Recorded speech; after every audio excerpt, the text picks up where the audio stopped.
SSM's Wednesday Global Africa program brings to you our news stories, exclusive reporting, and SSM perspectives on the day's top news. Plus, the inside scoop on Africa's most important developing stories. Join us on Wednesdays, 11 a.m. West African time. Good day, viewers around the world. My name is Mark Godwin Iwejuwa, and you are welcome to SSM Wednesday update we call Global Africa. Global Africa is our program that gives out our stories, exclusive reporting, SSM perspectives on the day's news, top news, and gives scoops on also important social issues.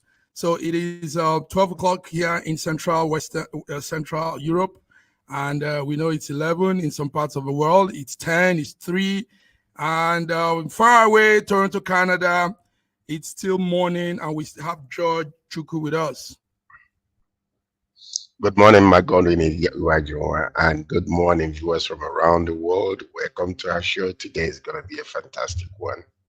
It's going to be a fantastic one. You're welcome, Sir George. I know you. Thank you. Take this sacrifice of waking up to give your audience, your followers, updates. Great job. Thank you. That's right. Also, one man that does similar thing is our man, Ogbeni Olayin Karaji from Lagos, Nigeria. You're welcome, sir. Good morning, viewers around the world. Good morning, Sir George. Good afternoon, Smart. Viewers around the world, welcome to our Wednesday program. Yes, I like the way you said good afternoon to me, because yes, we have entered. It's 12 o'clock here. Yes, you're welcome, guys. Fella, let's run through some follow-up news we had on Monday. It's a breaking news we got early this morning. Indian Prime Minister Narendra Modi has won a third term in his governance, even though elections were very tight, and there's going to be some work to do, because he will require about I think the seats, the majority, they fell short. His party fell short majority seats, and that majority seat is about 543 parliament members. Now he will require about 272 other additional seats. So what that means is there's going to be a coalition of partnership, and we're looking how our man, Mr. Modi, will be able to take India through this third term in his governance. Gentlemen, I don't know if you have anything on that, George and Raji. And if we don't, we could also go to the news update on ANC and South Africa election that was held on Monday, and we're hearing now that it's similar thing like in India.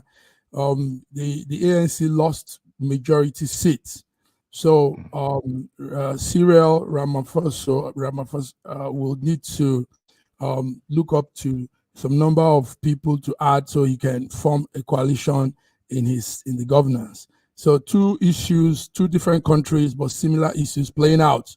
Raji, George, do you guys have anything on this? Yes. Can I go first?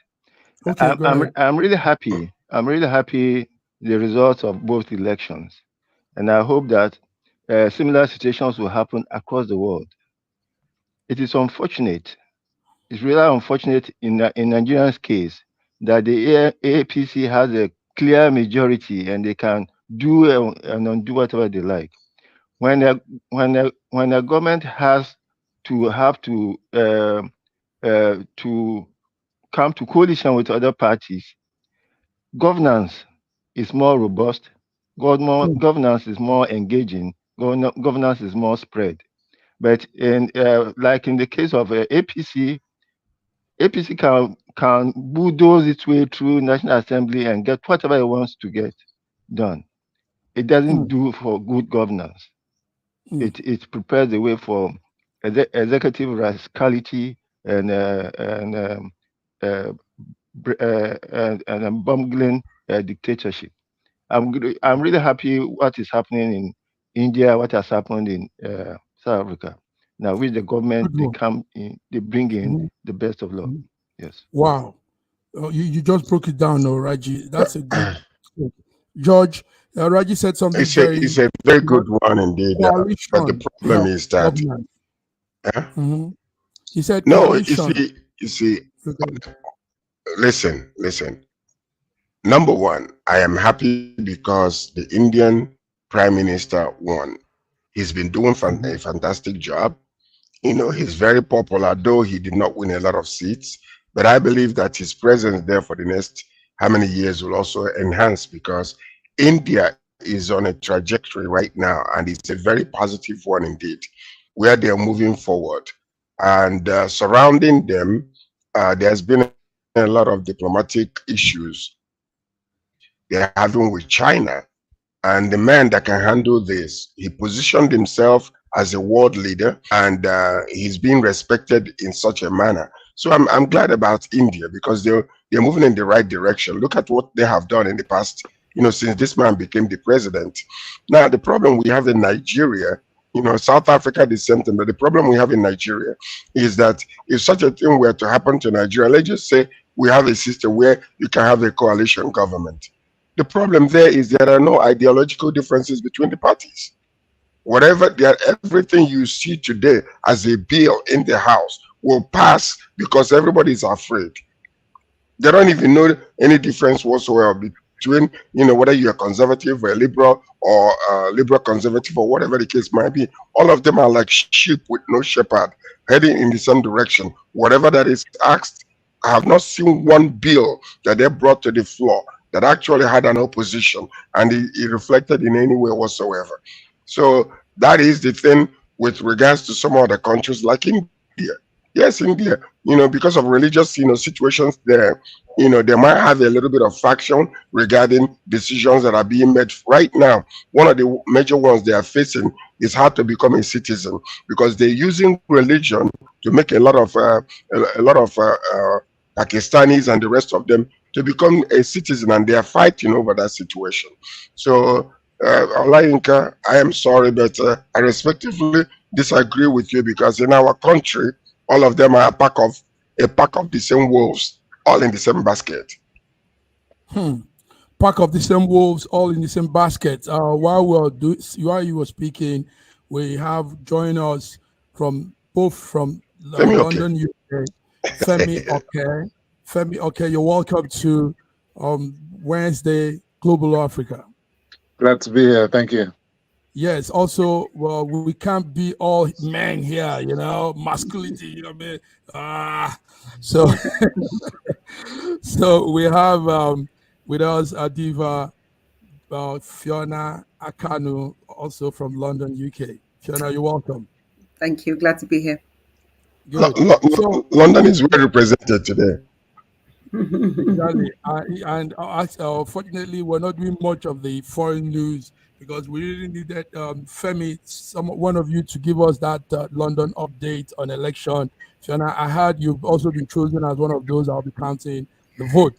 That's no comments. Nice. No comment. No comments.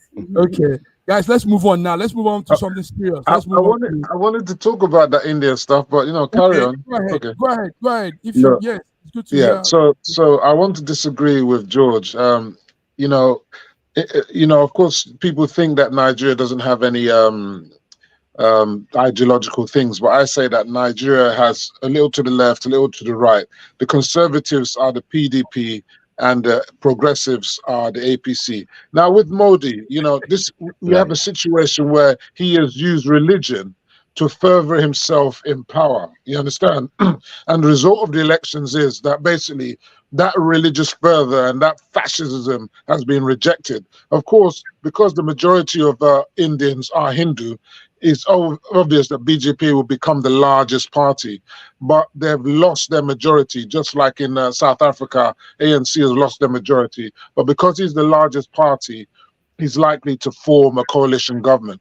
We've been there before in Nigeria. In the 1959 election, in the parliamentary system that we had coalition government. And many people want us to go back in the past, but I have good and bad news for them. The past failed us, and that's why we are where we are. It failed us in the 60s. It failed the regional government, the parliamentary system, the so-called coalition government failed. There was Did not fail. NCNC and NCNC and Northern People's Congress. They had a coalition that failed, and also when Did they had not the fail. next election. Let me finish what I'm saying. When they had the Go next ahead, I'm election, just stopping you. when they had the next election in 5 years later, what happened? It was massively rigged. The MPC ensured that they had a majority with rigging the elections, and their stooges in the southwest, the NNDP with Akintola, joined them to form what was the Nigerian National Alliance. It was a failure, and what was the consequence? It led to the coup. We had Operation Weta in the southwest, and so on. Regional government didn't succeed. So when we look back in the past, we try to look at it rose-tinted glasses, as if everything was fantastic. The system, whatever system you put in place, is not the problem in Nigeria. It is our stinkingly corrupt, selfish, stinkingly corrupt politicians. That is the problem. And if we fix I thought that, you were talking about India. Of course, this is a debate about India and Nigeria. And I'm just letting people understand that India has had their situation. We have an example of where they are now, and we can look back in the past. People always look at the past with rose-tinted glasses, but I'm here to tell people the truth and not fake news. You are and distorting. You are distorting the history of democracy in Nigeria. The facts speak for themselves. We've had a failed democracy. There are no facts. You have not put out any facts.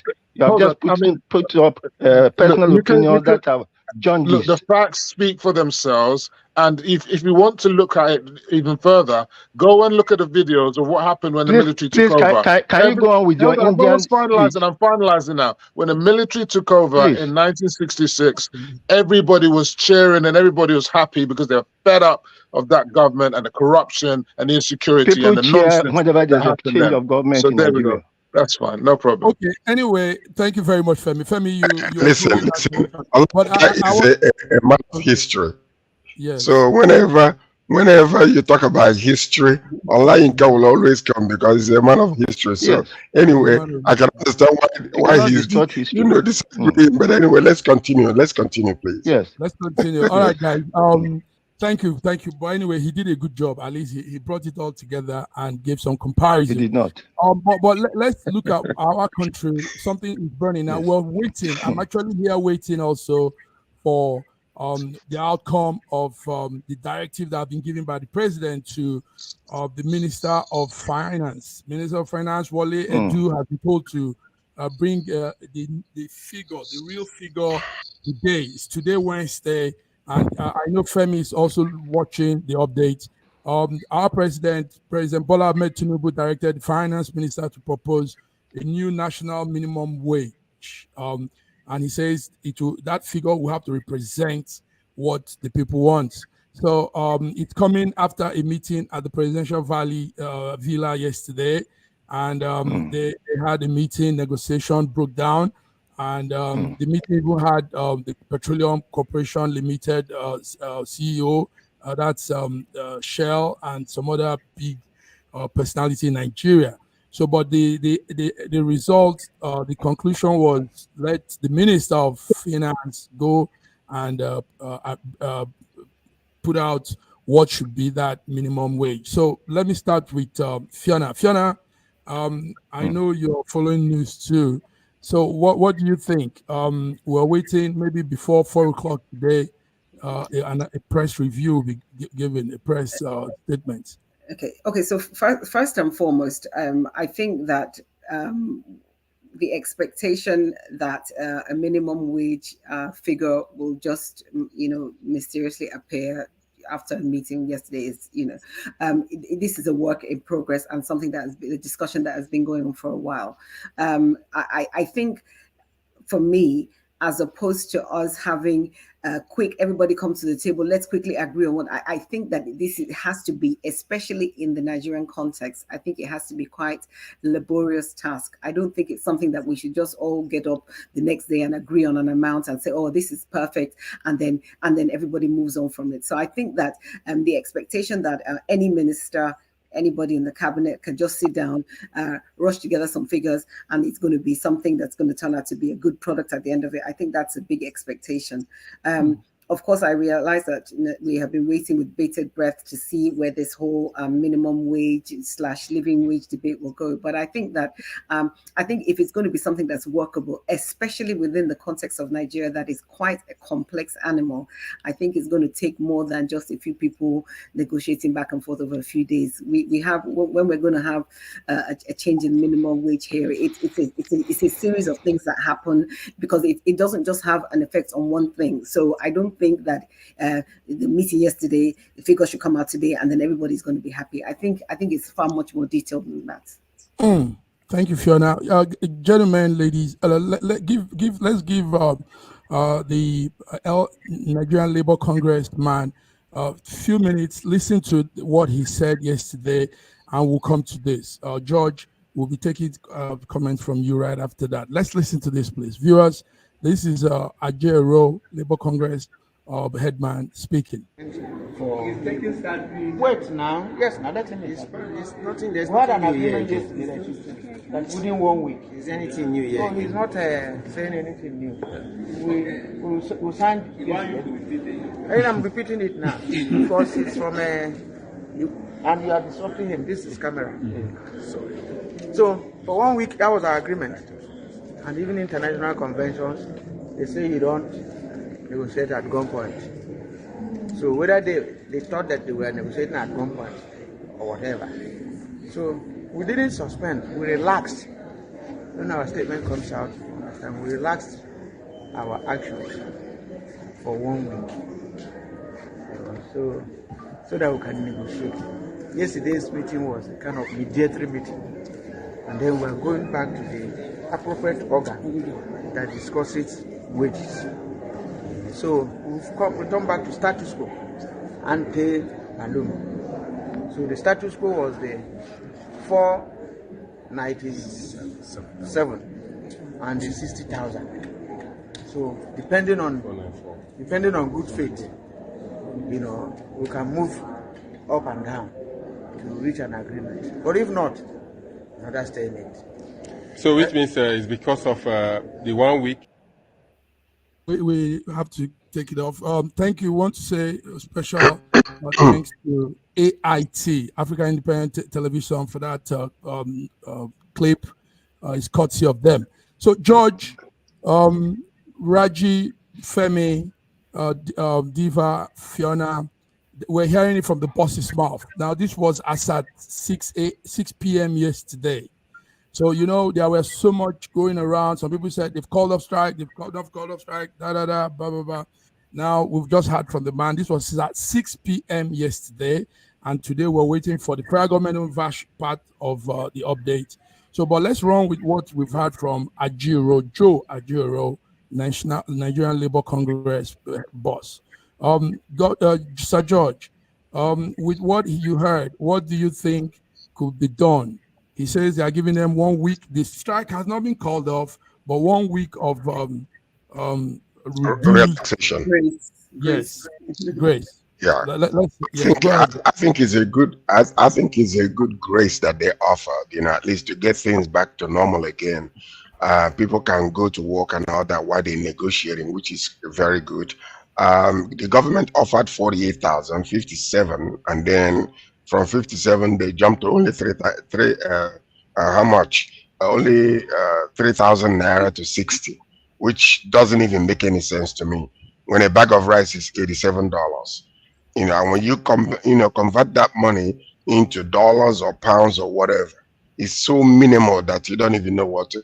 And you see, the major problem we have on one side of it, you have to be careful because of employers. Because if the minimum wage is so high, they will not be able to afford it. Therefore, you will have an increase on employment, and then it will cause even more problems. But if it is too low, Right now, as we are in Nigeria, many people are suffering from malnutrition simply because of food insecurity, because of insecurity in our country, inflation, and everything else that is going on. So I believe that they need to come to a common level of understanding, comparing, making sure that there is a balance between the two. Where people can be able to afford their daily meal and their necessities. And then let them begin to cut down on a lot of things like what Raji suggested yesterday. Because there are other areas that needs to be touched in order for people to live fairly good. That is making sure that the price of gas is lower, and all this hijacking of utilities and price of utilities that people cannot even afford and businesses cannot afford. They have to take a look at it. And that's why I believe that what Fiona is saying is very, very important, because it's not something you can go and just take a pen and pencil and erase and then put a number together and come. There are so many factors to be taken in consideration. And I don't think it's only going to be with the Minister of Finance. A few others needs to come together, join together, put their heads together and compare, and then analyze a lot of situations in order to come to that particular minimum wage that will be equitable, fairly, and just. Not only that, comparing what the House and the government themselves have given themselves in the past. So we have to compare that. Thank you, George. George, also, Raji, while this was happening yesterday, another man, I think he's the Nigerian Labour congressman from Edo State.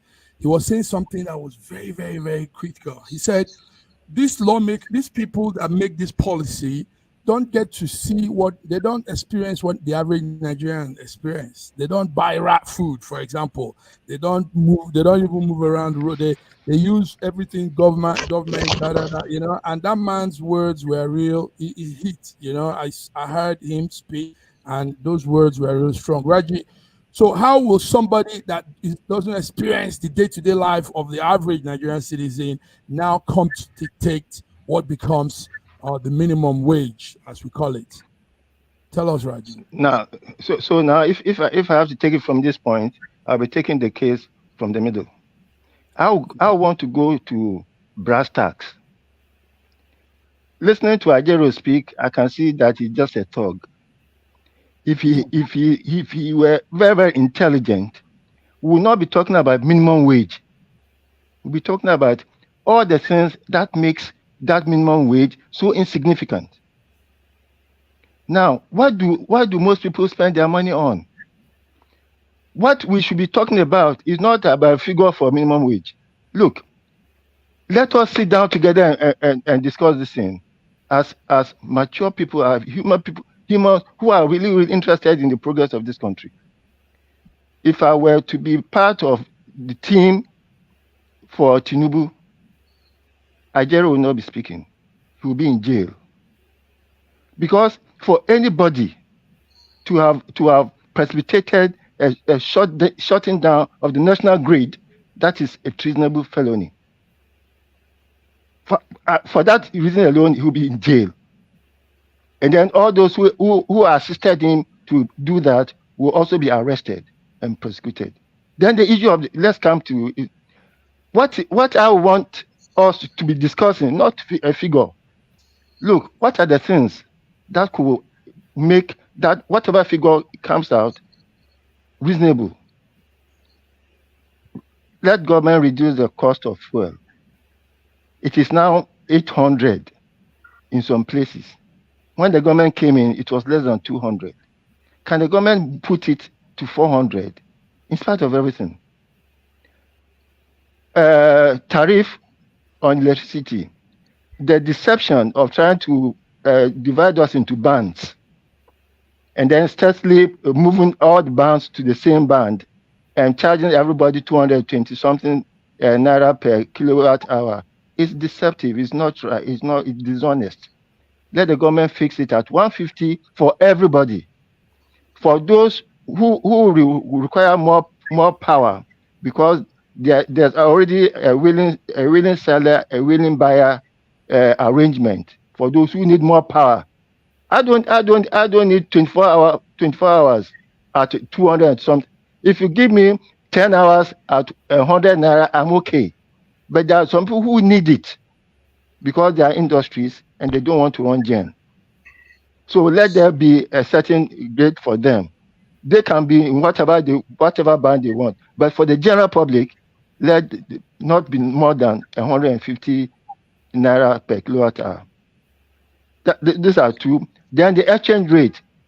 Whenever we are talking about minimum wage, we are all comparing with dollars. Do we spend dollars in Nigeria? So let us focus our mind on whatever figure we are going to deal with to be in naira and not do any comparisons in currency.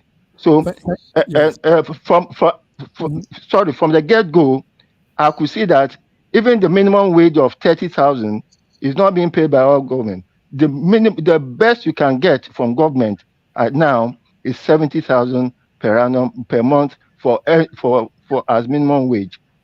Therefore, it is up to the NLC to accept it, and then for the government to do the things that we have enumerated earlier. Thank you very much. Right. Can I just say something about one thing? I respectfully agree with you, Olayinka Raji, when you're talking about certain amount of money. But for you to say that Ajero needs to be arrested, treasonable felony, let me tell you something. How much do you have for your hardship allowance, Olayinka Raji? And are you paying any hardship allowance to all your employees? Is there any? That is beside the point. National grade cannot go down for no reason at all. There's no justification for shutting down national grade. Can you listen? Let me just rebuff what you're saying. No, okay. What you need to understand, we're in a democratic society, okay? Yes. And there are forces at hand to balance the equation. And this particular the TUC and the NLC, they are a force to be reckoned with. So you cannot jail anybody. You are not in Russia or some of these other countries. So please, let's stop that nonsense. Thank you, George. Sorry for that. They can't turn themselves into a mob and shut down the whole country. Well, Femi, there's while all this was playing out, some companies and some resource-based organization was doing some calculation. Now they came up with the minimum wage of top oil-producing African countries, and they did it in naira. Now, top oil-producing African countries. Take note of that word. Now they did. We see here. You can see on the screen there, viewers. Gabon. You have Gabon. You have Equatorial Guinea, Libya, Algeria, Tunisia, Egypt. Now, if you look at it all, Nigeria is coming second to the last. Sudan is the last there, and they are comparing it with the oil. They're comparing it with Africa, the territory, and all of these things. So, Femi, why can't we really ep up this minimum wage thing? Okay. And really, go ahead. Yeah. So I'm glad that you put those statistics there, because I've been telling people for a while now that Nigeria is the poor giant of Africa. It's no point us saying that we're the second or the largest economy or the second largest or whatever. When you divide it per capita, we are a poor nation. And so when you put those statistics there, you should align that statistic with the population of those countries. And that will explain to you why we are near the bottom there. So that one, I can throw that to you straight away. Now, I want to align with Raji. I don't really align much with that, Raji, but on this one, I'm aligning with him. The point is, and I'm afraid George is said that we are a democracy. And in democracy, what is the main thing of the democracy? The rule of law. And what is that based on? The Constitution and the laws, okay? And what does the Trade Union Act 2005 say? It says specifically, section 31, 6A. You can go and check it up, because I like to bring these things to the fore. It says that if you are involved in an essential service, you cannot go on strike. And the penalty for that is 6 months in prison or a fine. So the idea that, you can't, you can do whatever. And then if you go to, there's other parts of the law that deals specifically with anyone tampering with electricity. In any country around the world, you cannot do that. I don't say they shouldn't go on strike. By all means, go on strike. And in fact, I want them to go on strike because it's time to bring an end to the power of unions in Nigeria. We need trade union reforms and we need it badly. You know, another thing that it says in the act, it says that before you go on a strike, you've got to ballot your members. Yeah, and you have to ballot your members, and that means not TLC, not NLC. That means every single individual union has got to ballot its members, and then they must get a majority of the votes before they can engage. Did any of that happen? No, it did not. So this is what I'm trying to say to you. You can say all you want about the unions and the freedom to strike and all that, but you must follow the law. And if you don't follow the law, Nigeria, as I've always said, is a lawless state of lawless Nigerians. And because government is not prosecuting these people and putting them in where they should be, that's why we are in the way we are. Don't have one law for one and another law for another. I believe there must be a minimum wage, and I believe, and I've said it for a long time, that minimum wage will be between the regions of 70,000 to 100,000 naira. But as we speak, state governments cannot pay 30,000 minimum naira wage. But private sector, I was asking Raji, will you be able to pay the minimum wage? If he was more or less saying, yeah, but when they said 494,000 as a minimum wage, I doubt if Raji will be able to pay that. I'm just saying to you, let's be realistic. We need an increase in the minimum wage, but it has to be realistic, and we must avert inflation. The very inflation that people are screaming for is what will happen. And finally, this equivocation of comparing it with the value of the dollar and all this kind of stuff, that needs to stop. When we are looking at our wage increases in the UK or we don't call on the dollar or the euro or whatever. We are spending naira and we should focus on our naira. And we should start buying and consuming Nigerian products, which means that we don't need to worry about the value of the naira. That's what we need, products and services. I end on that point. Fiona was nodding her head on that one. Let me allow Fiona to say it before I say what I have to say. Now, before Fiona says, let's do one small break, please. Viewers, you can't have it better than this. Look at what's happening here, viewers. We have think tanks. These are people that probably should have been in the board also setting out this minimum wage thing. All right, we'll come back. Thank you, Femi. Thank you, George. Thank you, Fiona. Thank you, Raji. We'll be back. SSM's Wednesday Global Africa program brings to you our news stories, exclusive reporting, and SSM perspectives on the day's top news. Plus, the inside scoop on Africa's most important developing stories. Join us on Wednesdays, 11 a.m. West African time.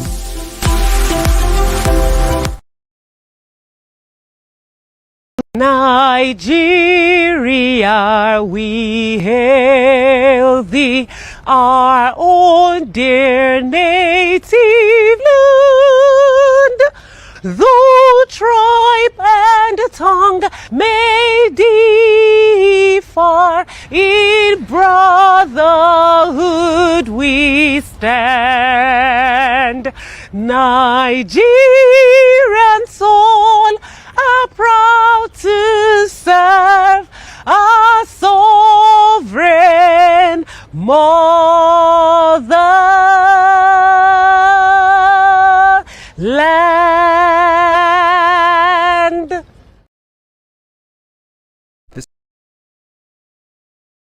This country has some of the most extraordinary culinary diversity in the world. I'm talking about Nigeria. This first dish is amala abula, made popular by the Yoruba people in southwest Nigeria. It starts with amala made from dried yam and then is covered in a variety of soups. Next we have ofe nsala, a white soup that is synonymous with the Igbo people of southeastern Nigeria. It goes best with fufu, or akbo as the Igbos call it. Next we have suya, the most well-known food of the Hausa and Fulani people of northern Nigeria. Meat is covered in a peanut-based powder called yaji and cooked over an open fire. This is banga and starch, a classic of the Urhobo people of Delta State. Lastly, we have onunu, a plantain-based swallow of the Izon people in south-south Nigeria.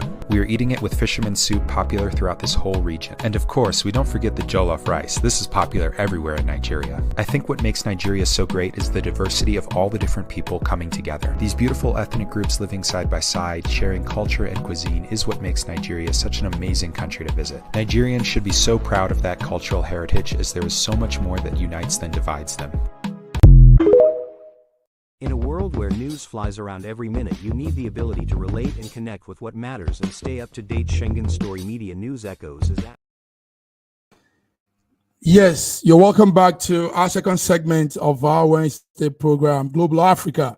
I'm here with my colleagues, coordinators, and friends from different parts of the world. George, are you guys there? Femi, Fiona. We just had our new national anthem. Fiona, your face went like this. Aren't you proud of hearing your national anthem? No, Femi, yeah, you know, it's yeah. You know what? Even Femi okay, has been advocating leaving the past alone and coming to the new Nigeria that we are. So when even I was watching him, he was shaking his head when the Nigerian we hailed, the lady was singing it. Anyway, listen. The bottom line to it is this is where we are. We have a government. They have mandated. What can we do?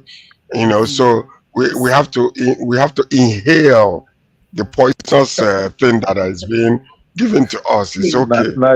Nigeria, we hail the. I agree with you, but the thing is, when we watch this show, in the segment, and we always have that beautiful rendition of the new old national anthem that we used to have, and I loved it. I thought it was great, but this one, I'm sorry, it didn't fill me with any kind of excitement and patriotism. Maybe they need to add some music to it and render it in a different way.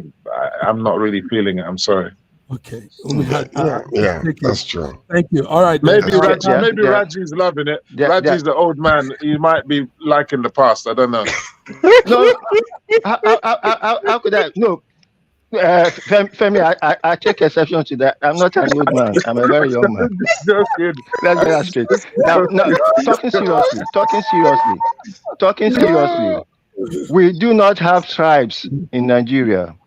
Mm-hmm. We do not. In fact, the Yoruba ethnicity is about almost 50 million. You can't call that a tribe. We don't have tribes. So all those things, our tribes and things is not. And then about our motherland. Yeah, native land. I mean, we are not natives. We are not natives. It's outrageous.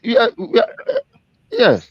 It's outrageous. I don't know what about we appear to be agreeing again. Rajo, Eshel, thank you.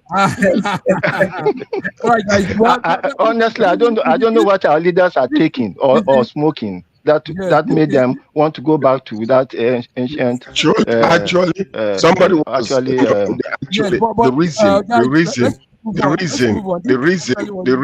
The reason why this particular thing was brought back was because of Obasanjo.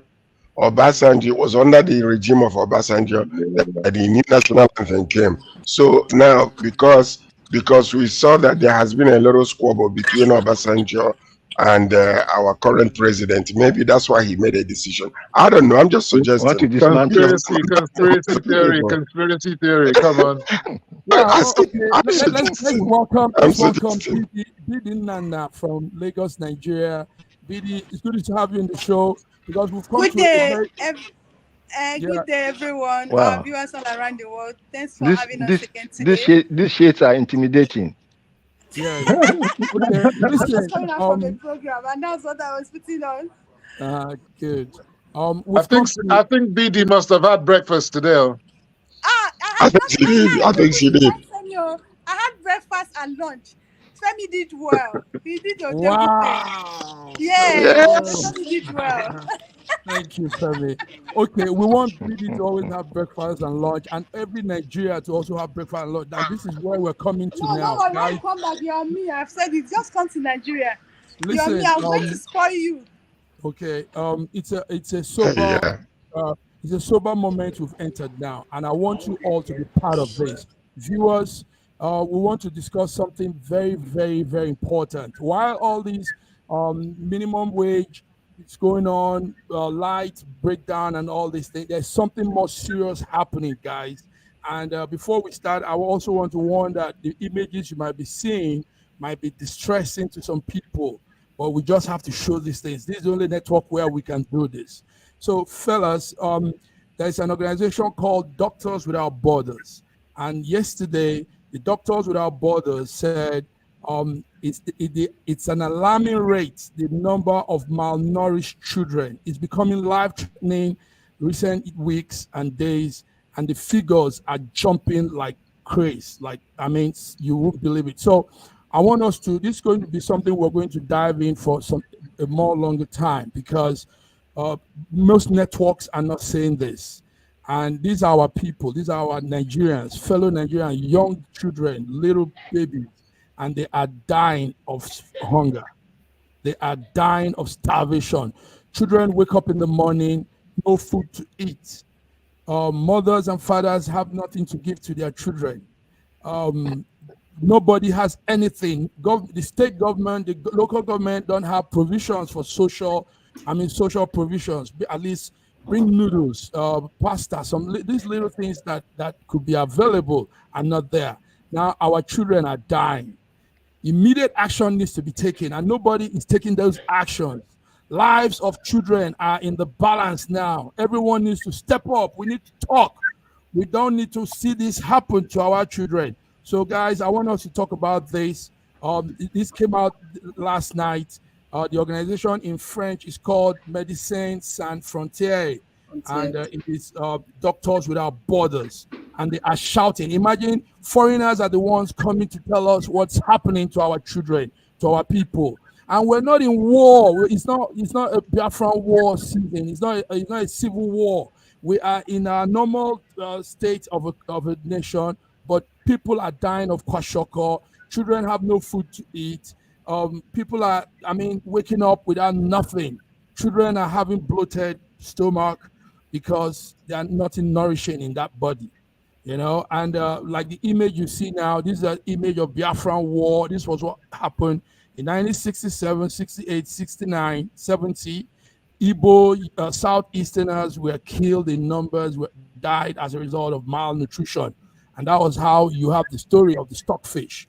And I hope you guys know the Oporoko Panla, like they call it. The story is some part of Europe came and brought that fish because that fish has more nutrients, and children were given stockfish to have with them, sleep with it, bite it all through to energize them and revitalize them. So we don't want this to happen, guys. We can't have a repetition of the Biafran war.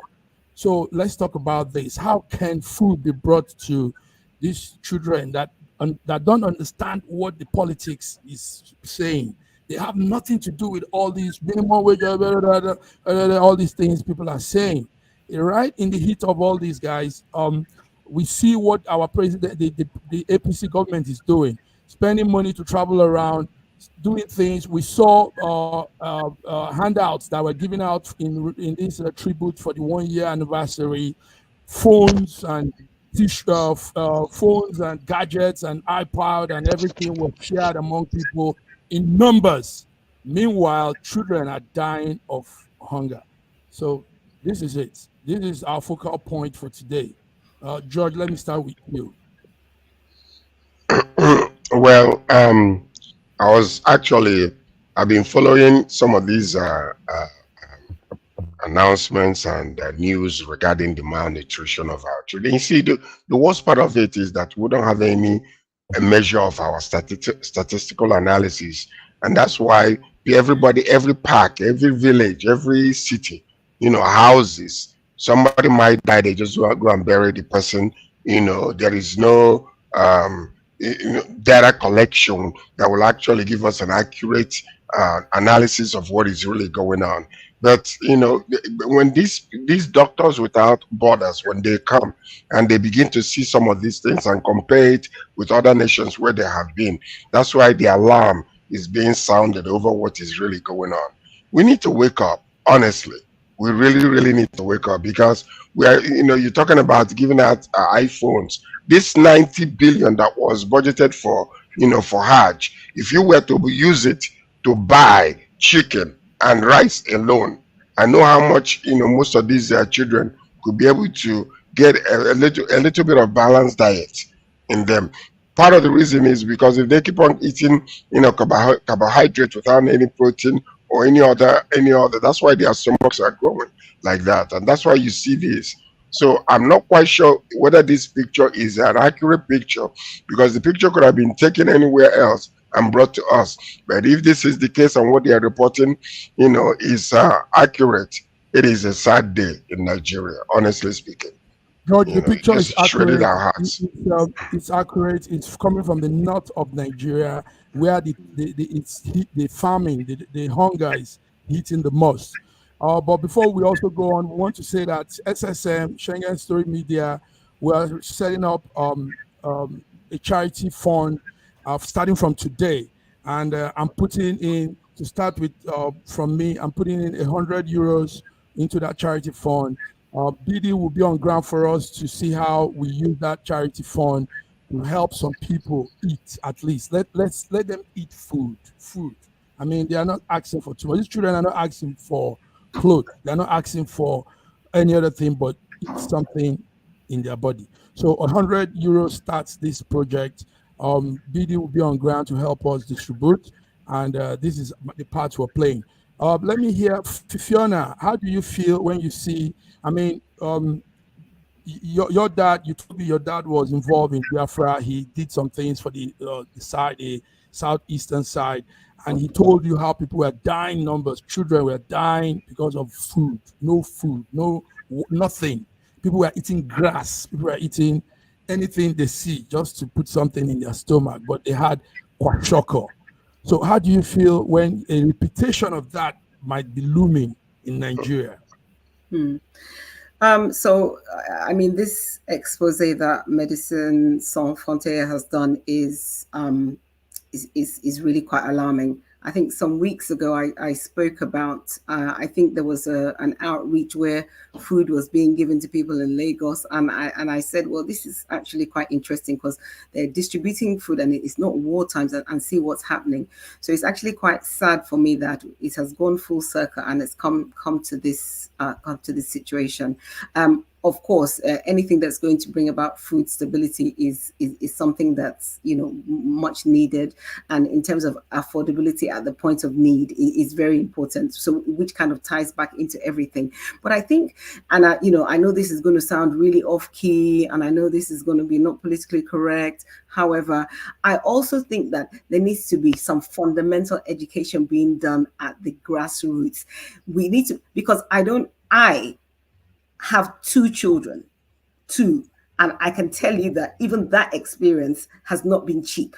The idea of me having 6, 7, 8, 10 children in this, I don't. So for me, I think that the education also needs to be about people having a proper understanding that having a child doesn't just mean giving birth, but it's a long-term thing where you have to make a provision for that child. So whether it's about the knowledge about contraception, whether it's the knowledge about whatever, I think that it's a much bigger problem than just, oh, they're not eating. Because if there are 20 kids and there are 2 kids, in terms of resources, it's going to be shared completely differently. So I think that is a big thing. Of course, I appreciate the fact that there is hunger in the land, food isn't available, there's no money. All that is definitely a fact. But there's a difference between trying to manage food for 2 children and trying to manage for, say, 10, for instance. So I think that it's something that works hand in hand, and whatever that we can do to support. I mean, I know that quite a few of us here personally have different outreaches. I do outreaches myself to widows, young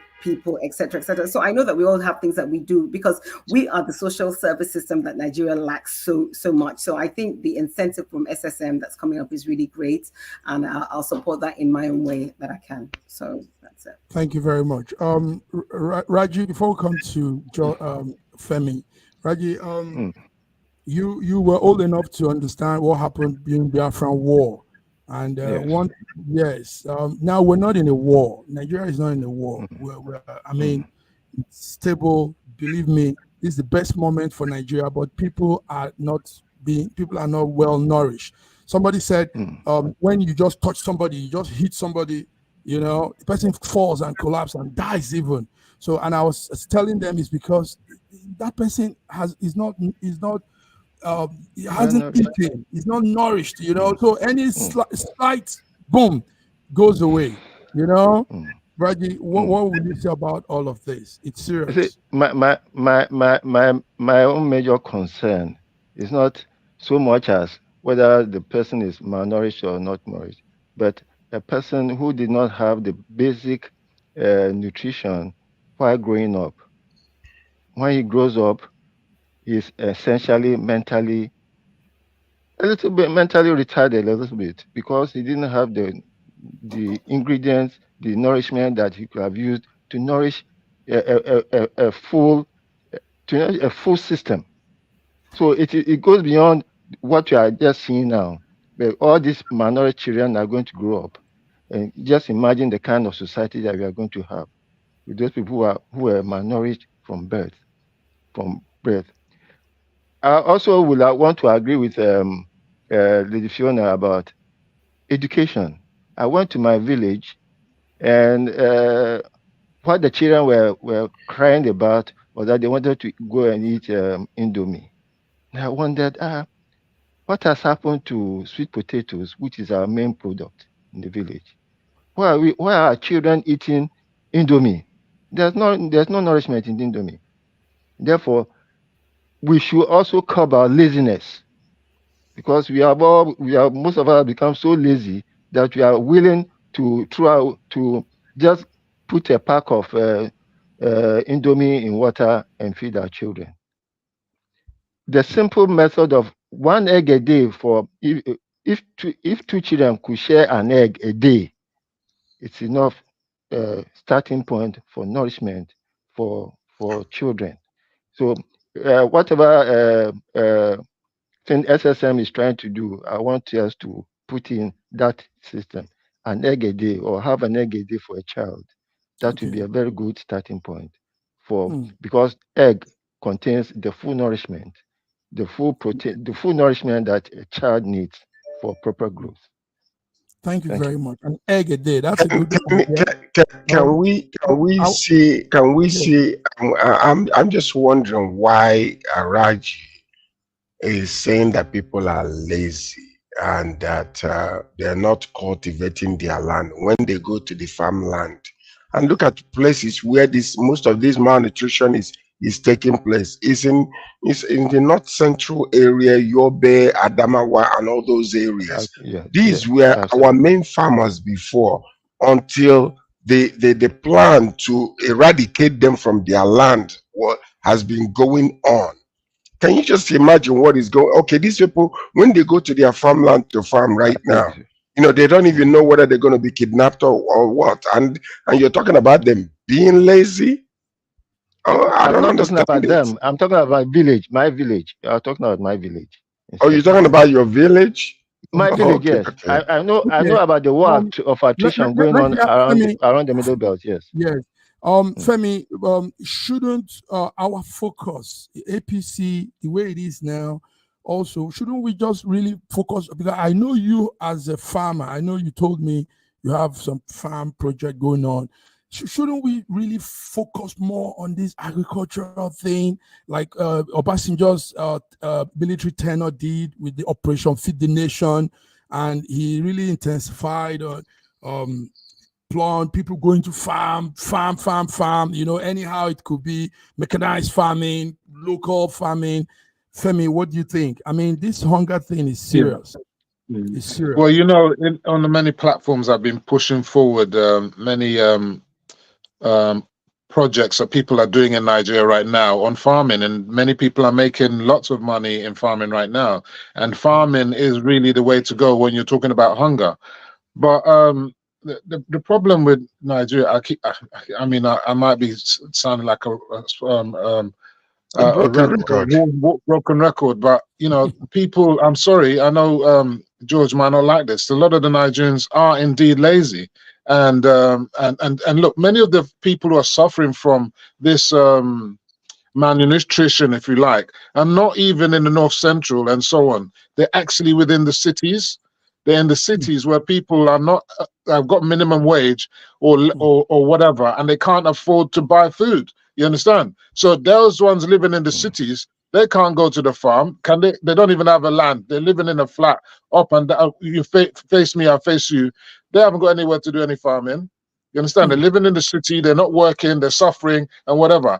It's time for those people to go back to the farm. But tell them to go back to the farm. They don't want to go back to the farm. The people, the youth in the farm, they're abandoning the farm and they're going to the city. So we've got mass migration of people moving from rural areas into the city centers. There's no jobs for them. You understand? And they can't feed themselves. Meanwhile, they won't go back to the farm. And then there's some people will say, okay, in some places, in isolated places, there are farmer herder clashes and so on. But that's not everywhere. 99% of farmers are still farming. You understand? But how are they farming? They're doing subsistence farming. Subsistence farming with 200 million plus population can never feed Nigeria. And that's the reality. What are our state governors doing? The real role of state governors is to provide sustenance, food, and security for the people. Everyone keeps focusing on the federal government. I think it's misplaced.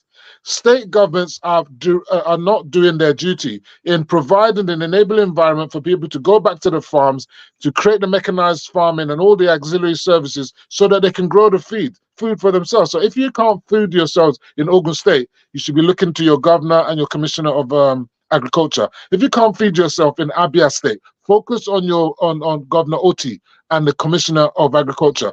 Focus on the federal government is misplaced, and this is why we're not moving forward as a nation. Femi came on through another angle. Anyway, yes, Femi, it sounds real knowledgeable. BD, I don't know how you come in this one, because last time you told us you woke up no food. And this sounds like what Femi is saying. The people in the city don't have access to the food. Everybody's right there. And you have told us there's food in the market, but there's no money to buy the food. So how can we go about this whole thing? People are dying. Little kids are dying. That's what the doctors from these other parts are saying. Yes. BD, tell us. What's the solution? BD, we can't hear you. Because okay. It's really difficult in Nigeria here. People are hungry. You see, someone asked, is those pictures real? Let me tell you, we have pictures that are worse than that picture. But Nigerians, we don't like to put up some certain things out there. People are really hungry. Like I said the other time, there's food in the market, but people cannot afford it. Who talked about one child, one egg? As I speak with you as of today, a crate of egg is 4,500. That puts one egg into 250 naira. This was what we were buying 1,008 of early last year. It's 4,500. So to buy one egg now is 250 naira. So how much is the family making that they can afford to buy 5 eggs? So things are difficult. Things are very difficult. The truth is this: our government, our politicians, our leaders are so mean to their people. We are very mean to ourselves, because in the midst of this hardship, few are living in affluence. Few people are living in affluence, and a lot of people are suffering. People are dying on a daily basis. People, I'm not exaggerating. People are dying on a daily basis because they can't afford to buy food. People cannot afford to treat themselves. People are getting ill. If you go to the hospital, you can't afford hospital bill because everything is so expensive. Now, I like what Femi said, that the state governors are not doing anything. We have gotten to a stage that state governors should use. Now, before I come to it is it's very, very unfair for anybody to look at any Nigerian in the face and say you are lazy. Yes, I know some people might not be doing things the way we expect them to do it, but Nigerians are not lazy people. Nigerians try. Yeah, but why can't they make out food for themselves if they're not lazy? I mean, you just talked of chicken now. I want to come in that Do you area. know that you can just get 3, 4 Now chicks, let me grow tell you them. why they can't make out. Let me tell you why they can't make out food for themselves. I don't want to mention the states. There's this army officer that arrested some Boko Haram. That was last year, early last year. An order came from Abuja that he should release them. Arrested some herdsmen. He refused to release them. They sacked that army officer. As I speak with you now, I don't want to mention. If I mention, it's already in the news. That's what happened. People are farming in their farm, but the herdsmen are not allowing them to farm. I have a friend today who is dying. And when I mean dying, his name is Leko. He borrowed money in the bank. He went to, after Ogun State, to Oyo State. He went to acquire land. He started farming in large scale. And herdsmen started attacking them and his farmers. And they brought police thinking that they will manage it. They killed the first person. They were still there trying to manage. They killed 3 people in his farm. They left everything now and ran away. And the money this guy borrowed is running 2 million. This I'm telling you is just between Oyo State here or Osun State here. They're kind of in a city. He ran away. The guy is depressed now because the bank is on him. They don't want to hear that Boko Haram or herdsmen attack your farm and you left it. You don't have anything to show for. Exactly what LA people are going through in our town, in our state.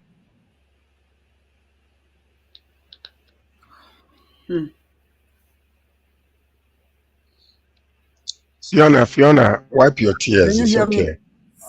Yes. Wipe your tears, Fiona. Yes, it is okay. I think something should be done. Something drastic should be done about this herdsmen.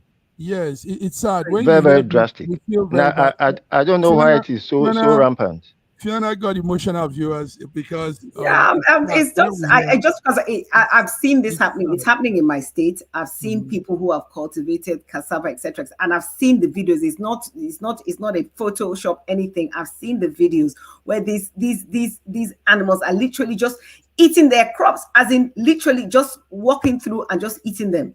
So I can imagine that that's a frustrating place to be in. That is frustrating. That is why is it allowed? Why do we allow it? Okay. Look, I agree with everybody. I agree with everybody. It goes back to what I say about the state of lawlessness. We have laws, and trespass is a law. If someone takes their cow onto your private land, he is trespassing. So on that land alone, he should be prosecuted. You understand? But we don't even, I don't know what laws we have. And in the South, they have banned open grazing. I think open grazing is a crime of the century in Africa and in other countries. I think that is scandalous, that all the efforts that a farmer puts in to feed themselves, we're saying we can't feed ourselves, and then cows will just come and munch it all up. And there's no compensation, there's no prosecution, and it's happening all over the place because we have to eat beef. And because we've got global warming, this is outrageous, and it needs to stop. Let's use the next 5 minutes. Baby, thank you. Okay, you want to make us cry blood this time? Okay. Now let me finish. I'll run it off. I'll be fast. Now, in those states, do you understand? These people enter into the farms. They eat up people's crops. They don't only eat their crops, they kill people. My friend now, Leko, is down. He's depressed. He's owing bank. He's sick. He can't even afford food. This is the guy that entered into agriculture in a big farm. That if this time worked, he will make money and people will make money. This is just I want to give you an example. This is just Osun and Oyo State here is a town. Now imagine people in a remote town in Ekiti, in Imo, in Ebonyi State. Who hears what happens in Ebonyi and other states every time? Our government, it cannot arrest herdsmen in Nigeria. You can't. If you as a DPO, if you arrest herdsmen in Nigeria, they will deploy you. They will remove you from there. So where do these people farm? Okay. Can I interject? Can I interject? Okay. Now it is a sad situation. Okay, when a desperate situation like this happens, it is time for the local chiefs, and local leaders to come together and devise a mean to oust these people. I am telling you this for sure. Where I am dwelling, there are some. Hold on. Don't, because who is your local chief? There are local leaders that are also, know what is happening in their villages or in their towns. So that is the time for local people to come together, put a plan together to ensure that these people are not going to remain in their land. It doesn't matter. That's There are ways of one of the survival. things that Igboho was doing before. That's Do what you see Igboho what was is trying to happening in do. Enugu State now? Listen, you can. Local people can. Okay, can I say something to you? Listen. Unknown gunmen in the east. Can't they ensure that those unknown gunmen, instead of killing each other, can't they ensure that the herdsmen are taken out? Yes, instead of killing soldiers, one day chase these people away. Why are they allowing them? Yes. Why are you allowing them, especially in the east? Guys, the chief that has been bought over, that sold their conscience. Our chief doesn't have any legal standing in Nigeria. They've sold their rights. They can't speak and they stand. One of the chiefs you're talking about, is not the ones that is happening in Kano, who have no rights again. Do you understand? Which chief are we talking about? We don't have chief in What Nigeria. we are talking about is local people can come together in their own towns and bring a force that will chase the people away. You can't just sit. It's a survival. It's a survival thing. Do you know why IPOB is running in Southeast? It's because they are confronting herdsmen. What actually brought IPOB is because they are confronting herdsmen in their bushes. I don't agree with that. I'm sorry. I think if they are not doing it now, they should be doing it now. All this unknown government. Let's lighten up. 3 minutes. 3 minutes more. Let's lighten up the portal. There's a small argument going on. Yesterday, our president named a major street in Abuja after the Nobel laureate Wole Soyinka, and it has sparked up a lot of disputes, a lot of comments. Our president is a troublemaker. He likes trouble. Yes, exactly. And what I did was I went to Nigeria. You know that Nigeria has a book on naming streets and naming people after streets and all that. And I checked on the conditions. Now, one of the conditions is street names should not be capable of being twisted into obscene meaning and must not cause offense, must not start trouble, must not be a means of starting conflicts or trouble with people. So, but this one is starting small trouble. So let's just do this small talk now. F.N.A. So I want to salute our noble laureate Wole Soyinka for having his road, this fantastic new road named after him. Look, the point is, those who are up in arms, to be honest, is just politicizing the whole matter. And I think Wike is the one that suggested Wole Soyinka, and he knows what he's doing. This is all because Wole Soyinka said that he's gone against Peter Obi and the obedience for their aggressive commentary and the way they go on. So at the end of the day, Wole Soyinka, like every other Nigerian, is enjoying the freedom of speech, freedom of association, freedom of thought and opinion. I don't see why people should be up in arms and causing confusion because he's expressing his personal opinion. And I always say this, if you are against Peter Obi, that doesn't make you a bigger anti-Igbo, because this is the thing that people start doing now. Once you say something else, Peter Obi, they say you are tribalistic, you're whatever. You're saying something against an individual. You're not saying anything against a collective. So people should look at it that way. It's right for anyone to be against Peter Obi or be against our Tinubu. That's an individual. He's not saying he's against a tribe. And that's what it's all about. Wole Soyinka has brought fame and he deserves the honor. Wole Soyinka has brought fame to Nigeria and he deserves the honor. Of course, to some people, it's like payback. It's like payback time for Tinubu, for Soyinka, for his support of Tinubu. The timing seems quite shady anyway, but what is this? The point is this. If I remember, Wole Soyinka was the Labour Party proponent, or he was supporting Peter Obi in the elections, or No, he didn't. Listen Now, to this. see, why Oh, you yes, did he not. did. He understand did. He about this didn't. It's after the naming? elections. He After did the not. elections, he switched. He Oh, did okay, not. you go He and did check the not. facts. Why Go He and check did the before facts. the election, not He before did. the He election. did not. Why He you was people never. understand about this naming streets after Woloseyinka is that one thing you should understand about this Bola Ahmed Tinubu government is all about government of compensation. And Woloseyinka is one of those people who have tirelessly worked for the success of this government. So he needs to be compensated. Tirelessly. Yes, work for the Tirelessly. success That's of not this true. government. That's not Yes, true. Fiona, yes. That's not how will you true. It's not feel? true. Yeah, Fiona, yeah, your yeah. If name you're will the be supporter of Peter Obi, your name will you be go and do your facts. in Abuja. Fiona, tell us. He was not. He was never in church or he was never in support of PTOB. Okay, Okay, first of thank you, all, bro. I think all of this is a distraction. Second of all, I mean that they named a street after somebody is that they named a street after somebody. There are streets named after people all over the place, so it's nothing. I think that there's too much. We have too many real serious concerns that we shouldn't really make this an issue. We shouldn't actually, because yes, it's about compensation, it's about this, it's about that. Let's just leave all that. That is just an absolute distraction from the matters at hand. Complete distraction. No, it's like we like distracting ourselves. Let's leave with trivial things. We like Yeah. it. Let's leave distracting ourselves with trivial matter. things. Gentlemen, It's tactics. Gentlemen, ladies, George, Raji, thank you all. Fiona, BD, and Femi, thank you all for coming.